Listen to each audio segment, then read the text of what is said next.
boy looked at the offer warily, but his eyes told the real truth, that a hot meal was much needed.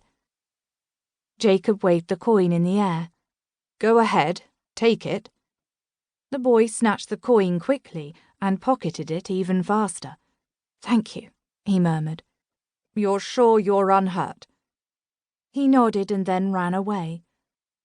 For a moment, Jacob stood in the middle of the street, splashed by the passing carriages and carts, and watched the boy weave in and out of the crowd until he disappeared down a side alley. The doorman at Brooks gave Jacob's muddied appearance an odd look, but let him in anyway. He found his friend, Armbruster, sitting in his usual nook, reading the Times. Other London news sheets were stacked neatly beside him. Armbruster lowered the paper enough to eye Jacob's wet and muddy trousers. "What happened to you? Just another day saving lost boys from death by horses' hooves." His friend grunted and folded the paper to place it on the table between them. Jacob read the headline and shook his head at the words meant to incite fear. "How many bodies has this been?" "4. Another woman. The police are speculating she was a servant, but it's hard to tell since she was found with no head nor hands. Horrifyingly bizarre." The city was nearly in hysterics, although Jacob was hard-pressed to determine exactly which kind of hysterics. People were alternately horror-struck and enthralled, locking their servants inside while devouring the newspapers for more sensationalized details. Preachers were screaming from the pulpits that the devil was at work, and women, especially women of the serving class, were afraid to go outside for fear of being the next victim.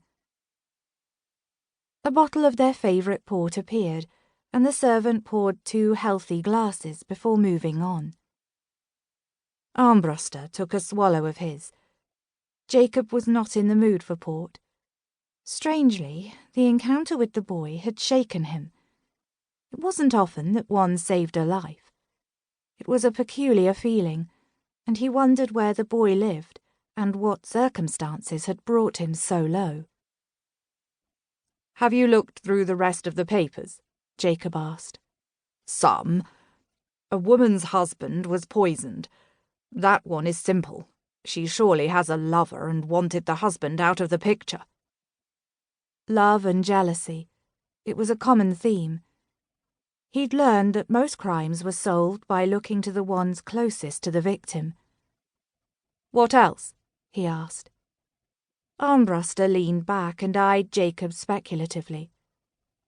"Word has it you've been elevated in society." This was said in the bored way that he affected, when in fact he was anything but bored. "You can't believe everything you hear," Jacob said, but he couldn't match the blandness of Armbruster's tone. His heart had suddenly dropped to his stomach. He was surprised Armbruster had said something, and then surprised he'd been surprised. Of course he would say something. "Oh, I have this from the most trusted source."